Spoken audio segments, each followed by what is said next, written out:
Hi again, Ray. I have a bug that I've known about for a little while, and I've finally been able to replicate it consistently so that I can show it to you. If it happens on both the demo and the map page. If I go to any of the markers and zoom in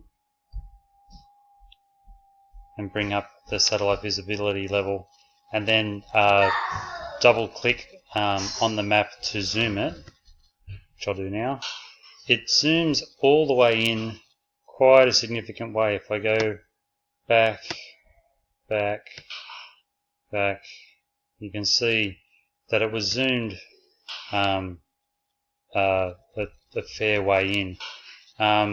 It consistently does that every time. So you should be able to replicate that hopefully on your screen as well. Could you have a look at that issue, please, and see what the problem is? Great. Thanks, Ray. Cheers.